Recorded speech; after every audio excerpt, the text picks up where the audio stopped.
Olá, damos as boas-vindas a você. Mais um Repensar que se inicia, mais uma oportunidade de tomarmos conhecimento de um livro importante. Um livro importante porque traz aspectos históricos para nós conhecermos um pouco a história da humanidade.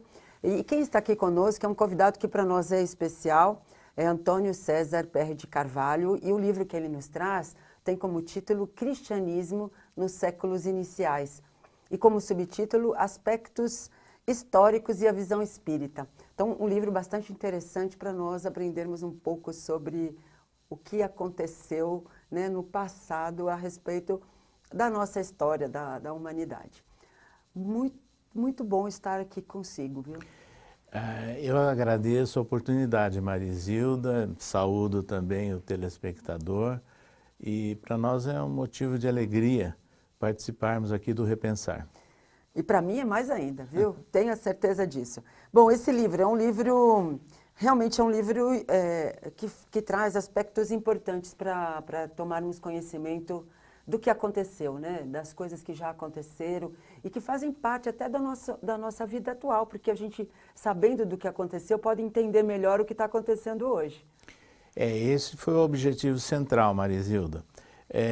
Conhecermos melhor, né, a origem do cristianismo, o seu desenvolvimento inicial, aspectos positivos, aspectos negativos e o que isso influi ou impacta no momento que nós vivemos hoje. Porque é interessante, a gente começa a entender algumas coisas e até valorizar coisas que a gente não valorizava. Exato, Né? isso é normal, né, quando nós fazemos essa reflexão. Por isso que é sempre importante, né, nós conhecermos a história, né, aquilo que já foi, a experiência que já foi vivida, né, é importante. É interessante que também é muito legal porque o prefácio do livro é também feito por alguém estudioso da história da Sim, humanidade, que é o Severino, né? O Severino isso, Celestino. o professor Severino Celestino, eu diria que hoje é realmente uma das grandes autoridades espíritas, né? Porque ele é proveniente do meio acadêmico, é professor de judaísmo, né? Isso. Na Universidade Federal da Paraíba, ligado a cursos de pós-graduação. Então, ele domina bem essa relação entre judaísmo, cristianismo, e ele é espírita. Pois é, Então, ele junta tudo, né? exatamente. Então, é essa a razão de nós contarmos aí e com muito regozijo, né, desse prefácio feito pelo Celestino. Tá bom. É interessante porque você começa pelo preparativos para a tarefa do Cristo, né? Que a gente também não sabe muito bem, a gente nunca pensa nisso. Eu acho que quem entra para o Espiritismo, né, no começo vai estudar um pouquinho, não é a primeira preocupação, né? Não, e esse capítulo, na verdade, ele está muito fundamentado em Emmanuel, né? Isso. Que ele fala isso em A Caminho da Luz, fala também em outros livros, e se nós olharmos bem a história de Roma, na época, né, próximo ao cristianismo, nós vamos ter a certeza, porque o imperador Augusto César, ele colocou fim numa série de disputas e revoluções que estavam acontecendo e muitas conquistas. E o período do Império Romano entrou na fase da chamada Pax Romana, quer dizer, a paz romana, e que foi realmente o momento, né, em que o Cristo viveu entre nós. É interessante que quando a gente fala em imperador, a gente sempre acha que é uma coisa do mal, né?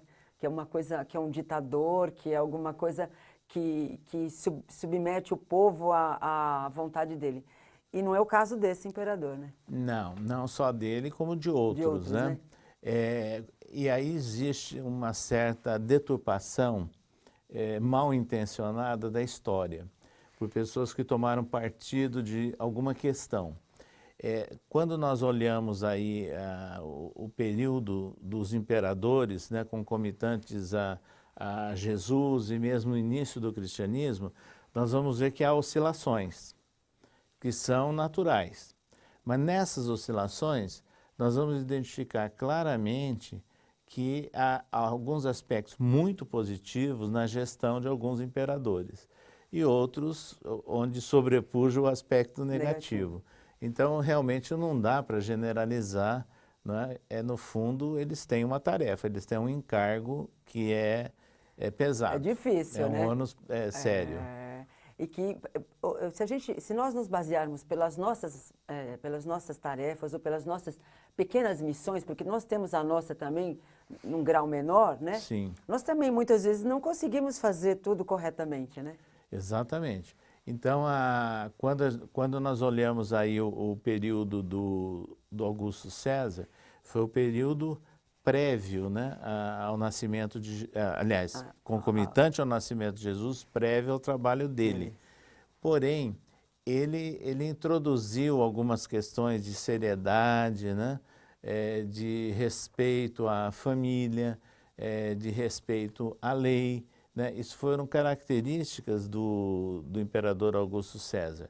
O seguinte, que foi Tibério, ele é muito deturpado na história, mas há questões também positivas pela sua seriedade, né, pela sua gestão administrativa, e ele não combateu em nenhum momento nada ligado à ideia do cristianismo que nascia. Pelo contrário, ele puniu, né, o governador Pôncio Pilatos. Então, o Públio Lentulus, que é hoje o Emmanuel, ele esteve nessa época do Tibérios, é isso, né? Exatamente. Ele foi elevado ao cargo de senador pelo Tibério, embora fosse uma tradição da família, mas teria que ter uma nomeação do imperador. E depois, a ida dele para a Judéia também foi uma atribuição, um favor feito pelo imperador Tibério, colocando como um tipo de cônsul especial, cônsul sulfectus, ou de um legado romano. Então, se deve tudo ao trabalho de Tibério. E ele mantinha correspondências com Tibério, inclusive informando, né, sobre Jesus. Pois é. Exatamente. E os livros que você cita aqui também conta isso, né? Contam que livros. Há 2000 anos, 50 anos depois, né? Nós temos na bibliografia espírita, o principal é há 2000 anos, né, de Emmanuel, psicografado pelo Chico. Mas na história há registros também de que houve alguma comunicação, que houve algum contato, informando o que acontecia na Judéia para o imperador. Muito bom. Você percebe que temos muitas informações importantes nesse livro, né? Mas nós vamos a um breve intervalo e voltamos já contando um pouco mais sobre esse livro, Cristianismo nos séculos iniciais. Até já.